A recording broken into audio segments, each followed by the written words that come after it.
How many of you can name the 5 wealthiest people in the world? How many of you can name the last 5 NFL MVPs? How many of you can name the last 5 Oscar winners for Best Actress? Or the last 5 Olympic gold medals for downhill skiing? Or the last 5 Nobel Prize winners? Amazing achievements, right? All of them. But easy to forget the names, right? As time goes on, easily forgettable by us. But how many of you could name 5 teachers who helped you get through school? How many of you can name 5 friends who helped you get through a tough time? How many of you can name 5 people who taught you something worthwhile in life? How many of you can name 5 people who made you feel appreciated? Or 5 people who served you and made your life better? A lot easier, right? A lot easier to name these things. Why? Because the people who make a difference in your life aren't the ones with the most money and medals and awards. The people who make a difference in your life are the ones who care the most. Look around you. This room is filled with people who work for you, who serve you, who love you, and people who one day will, when they get there, they will do it too, because they love Jesus. And that's what we're here to do. We're here as a church. We're here to change the world with Jesus together. We're here to encourage each other. We're here to serve and love one another. And that's what we need to see this as. Let's not see this as the same thing as like going to the store to, where you go to Costco and you get what you need for the week and then you get out of there as quickly as you can. Let's not see this like that. Let's see this as people who need our love and service. And let's see this as people who are making a difference in our life, either directly or indirectly. And maybe we never even knew what they were doing to make the difference. Why? Because of Jesus. Because of Jesus, who served us, who cared about us, who made the biggest difference for us. It's pretty easy living in this world. We often think that it's other things that make the greatest difference in our lives, and that's kind of the assumption that our text begins. We're going to be looking at a few verses from 1 Timothy 6 today for our text. That's where our text begins in verse 17. Command those who are rich in this present world not to be arrogant, nor put their hope in wealth, which is so uncertain, but to put their hope in God, who richly provides us with everything for our enjoyment. See, we think wealth and success is what will make us feel safe and secure, and that's why we're often afraid to give of our wealth generously. And it's also why we're afraid to give of our time generously, time that we could be spending to use to generate more wealth, right? So we're often afraid to give our time to help and serve in ways that will bless others generously. And we think we're making good investments with our resources, but we aren't, because we're not investing in what will truly last. We need a relationship with Christ. That's what will last. And we need the purpose in life that only He can give us. Only He can give us. And that is to serve. to serve in a way that'll make an eternal difference, to make disciples who make disciples who make disciples. So our first point is going to be taken right out of that verse. Put our hope in God. We have to start there. We got to start there. Put our hope in God. You brought nothing into the world, and you are taking nothing out of the world. What is stored up for you, what you have, is the treasure that is stored up for you. What you have is what's been given to you. So beautifully illustrated by this verse from 2 Corinthians. For you know the grace of our Lord Jesus Christ, that though he was rich, yet for your sakes he became poor, so that you, through his poverty, might become rich. He who was rich became poor, so you who are poor might be actually rich. He became poor to give us real wealth, forgiveness, peace, joy, purpose, hope, a future. That's what lasts. Those things last. All of that lasts forever. Invest in that. Put your hope in God. When God is your treasure, you'll be able to live with purpose and joy and contentment. You'll be able to give generously, and you'll be able to serve cheerfully. So we have some encouragement and direction on how. From 1 Peter chapter 4, verse 10, we'll look at the first half of the verse. It says this: each of you should use whatever gift you have received to serve others. So each of us has received a gift, which is an ability that God has given us to serve others with. Each of you has a gift. No one's getting out of this. We all have gifts. So 100% of us are to be using our gifts that God has given us to love people, to serve people, because 100% of us have been given gifts to do just that with. So this is something all of us are in. And then the second half of the verse says, so we're to use whatever gift you have received to serve others as faithful stewards of God's grace in its various forms. And so a steward is a servant who is responsible for managing someone's property or household. And like distributing wages, is distributing food to the members of that household. You are a steward of the gift God has given you. Use it to serve people. Use it to love people. We're told to give God a tithe, like a percentage, like 10% of our money, to thank him for giving that to us. Well, God also gives us time. So give God a tithe of your time. Use the first and best of your time to serve God with and to serve people with, using the gifts that God has given you in the first place to serve them. And that's how you make an investment that lasts. Because all of our earthly investments, important for a temporary while, aren't going to last. But the investment we make in people, the investment we make as we serve God in other people, that is an investment that lasts.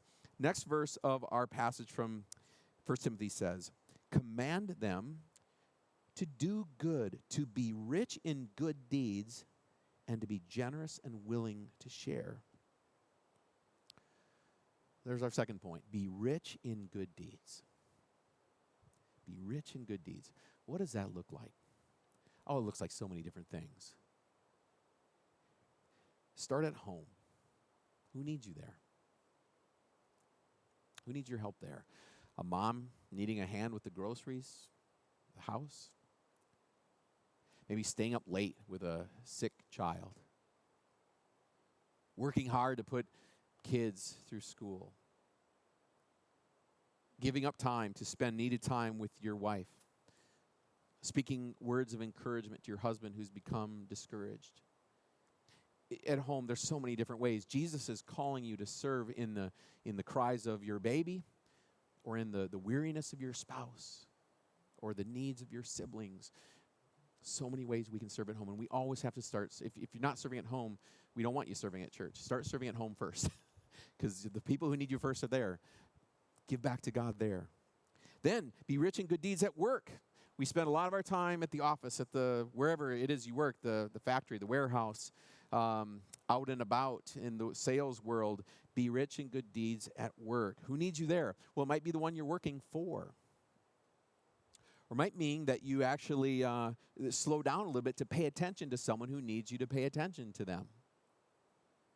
It means letting Jesus be seen through your actions, through the fact that you're willing to listen to somebody, to care about somebody, to maybe help somebody, or just to share Jesus' love with them in who you are and what you do. So be rich in good deeds at work, and then be rich in good deeds in your neighborhood.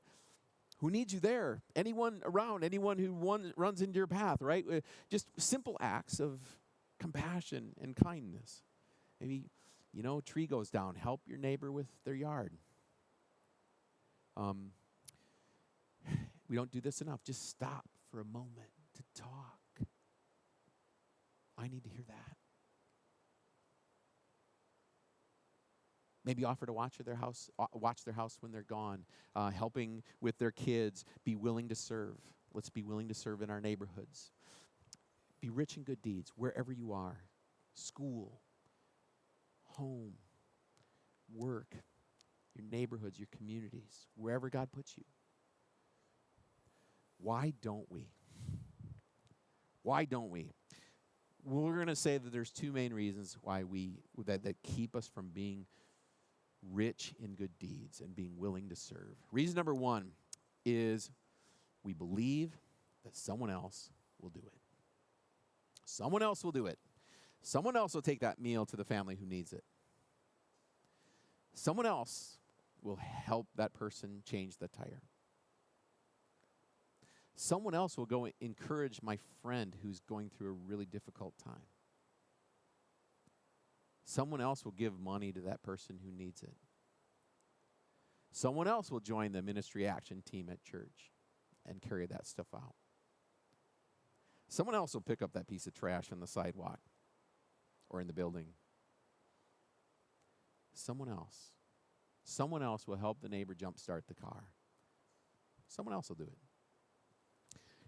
That's one of the problems. Here's the other one, just a more overarching big one. Reason number two, we're selfish. I'm not going to help because I don't care. It doesn't involve me. It doesn't infect me. I don't need to be involved. I won't get anything out of it. Who's going to pay me for doing it? What credit am I going to get if I do it? None. So I don't need to. I'm not going to get anything out of it. Selfishness. That's why Jesus had to die on the cross for us. Because we're selfish people. Because we don't think about others first, we think about ourselves first. We don't put you before me, we put me before you. But you want to know the amazing thing?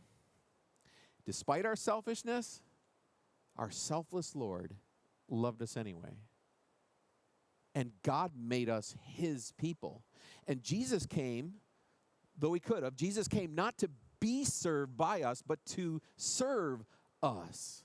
And he served us all the way. He served us with his life. He gave everything for us. And the result, Jesus came not to be served, but to give his life as a ransom for many, and the many includes us. He gave his life as a ransom for us. He gave his life for us. And the result, we're forgiven for all of our selfishness. We're forgiven for thinking someone else will do it. And we are God's people. He made us his people. We are God's people. So, let's be God's people. Let's be God's people. And God's people, first of all, put their hope in God, and they are rich in good deeds. Let's be God's people. Because what we do for others, we're doing for him. The Italian sculptor Michelangelo, probably the most famous sculptor in history, probably is the most famous sculptor in history. The Pope, he was born to sculpt. The Pope invited him to Rome to complete a special project. But it wasn't a sculpture. It was a painting. Invited him to paint 12 figures on a ceiling of a chapel in the Vatican. Well, Michelangelo was tempted to refuse because, first of all, painting wasn't his first passion.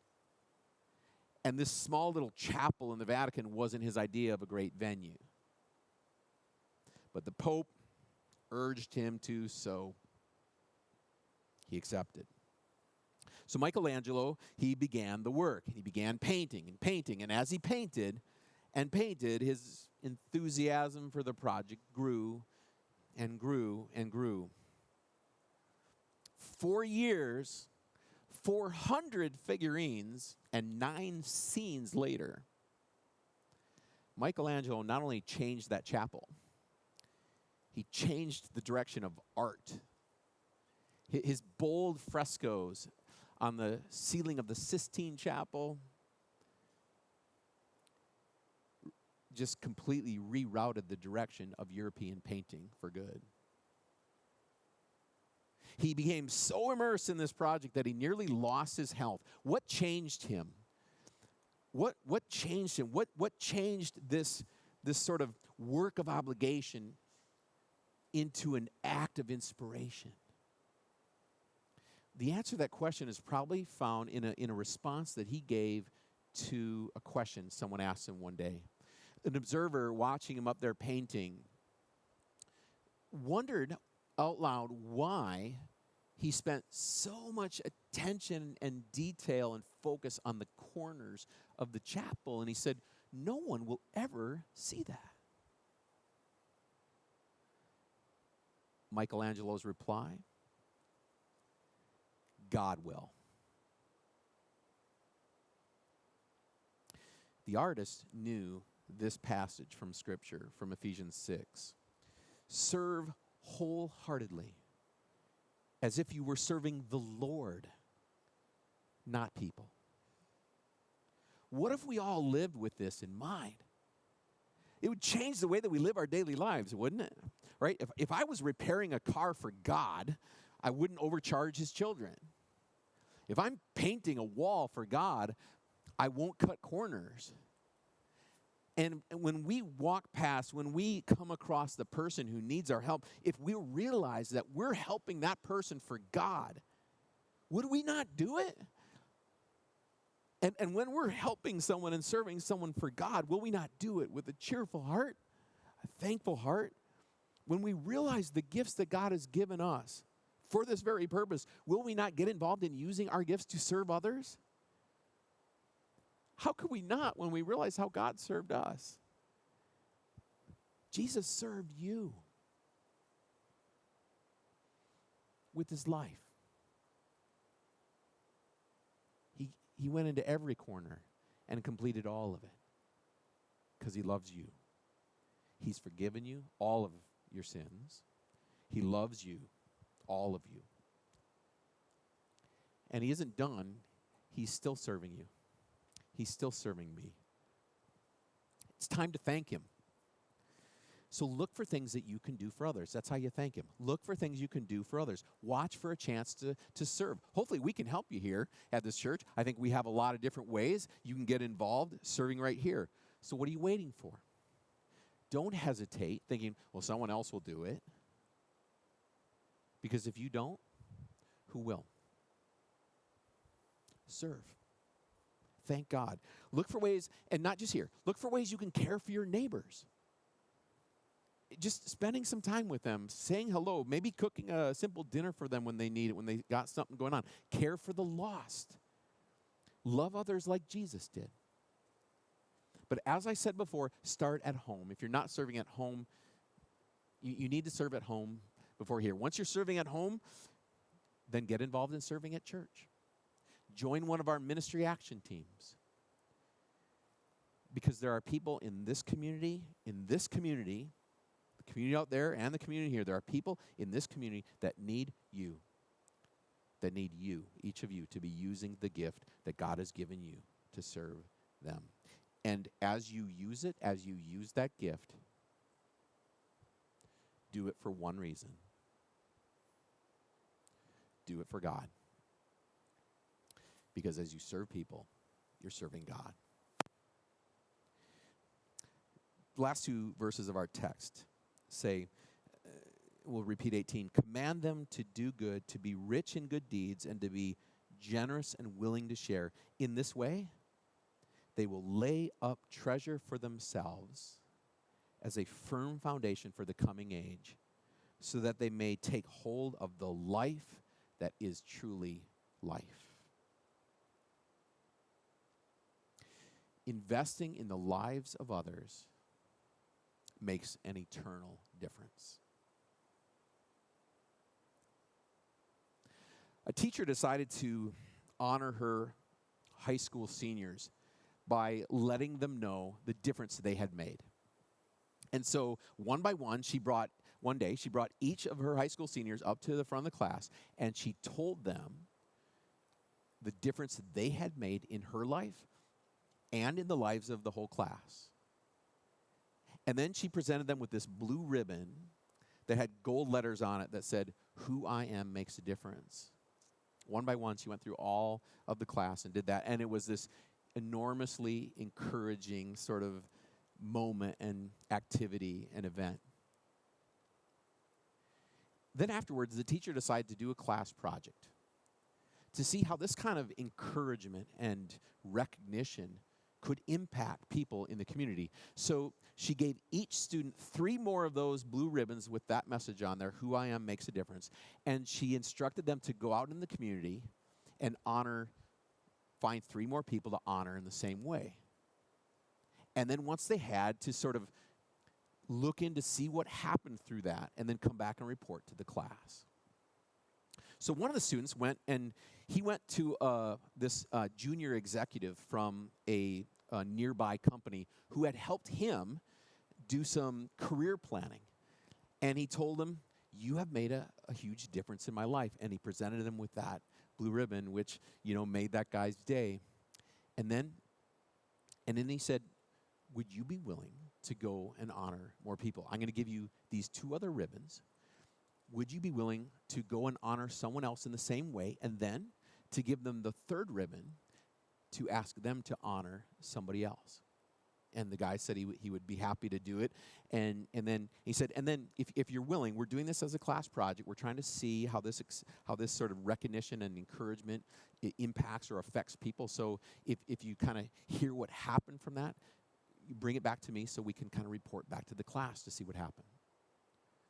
So that very day that the junior executive walked in, he went in to see his boss. His boss was this very grumpy, grouchy man, super hard to work for. But he went into his office, and he said that he deeply admired him for his creative genius. And actually, he told him, "You have made a difference in my life." And this grouchy boss was very surprised by this. And then the junior executive asked if he would be willing to accept this blue ribbon that says, "Who I am makes a difference," as a gift of recognition. And the surprised boss said, "Yep, well, sure." And that junior executive went, and he placed that blue ribbon right on his jacket above his heart.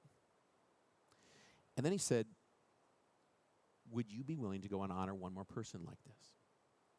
Because the student who gave this to me, they're doing a class project. We want to keep this recognition going to see how this kind of encouragement affects people. And then let me know how it goes." And the boss said he'd be willing to do it. So that night, the boss went home to his 14-year-old son. And he sat him down. And he said, "Son, the most incredible thing happened to me today. A junior executive came up to me, and he told me that I had made a difference in his life because he greatly admired my creative genius. And then he placed this blue ribbon which says, 'Who I am makes a difference,' right on my jacket above my heart. And then he gave me 1 more ribbon to go and honor someone else with." So as I was driving home tonight, I was thinking about who I should honor with this. And I was thinking about you. I want to honor you. And he said, "I know I have been so hectic these days, and work has been so crazy. And when I come home from work, I haven't been paying any attention to you at all. And I know that I have screamed at you for not getting good enough grades in school and for your room being too messy, and I'm sorry about that. But tonight I just want to sit here and let you know that I love you and that you make a huge difference in my life. And next to your mother, you are the most important person in my life. You make a difference to me. I love you. And you're a great kid. Well, this startled boy just began sobbing. And he couldn't stop crying. His whole body shook. He finally looked up to his father through tear-filled eyes. And he said, Dad, earlier tonight I was sitting upstairs in my room and I wrote a note to you and Mom explaining why I'd killed myself and asking you to forgive me. I was thinking about ending it all. I didn't think you cared about me at all. The note's upstairs in my room. I won't be needing it anymore. The father went upstairs, found the note, which was very emotional, full of anguish and pain, and he just began crying, sobbing uncontrollably. He went down and he hugged his son, and he didn't let him go for a long, long time. And that forever changed the relationship between this father and the son. Well, that boss, he went back to work, a changed man, no longer grouchy. In fact, he regularly remembered to remind each one of his employees that they had made a difference in his life. The junior executive, he went on to help a bunch more young people with their career planning, and he never forgot to tell them that they had made a difference in his life. And one of the young men that he especially helped out was that boss's 14-year-old son. The student and the rest of his class, they learned a very valuable lesson, that who you are does make a difference, especially who you are in Christ. It can make an eternal difference.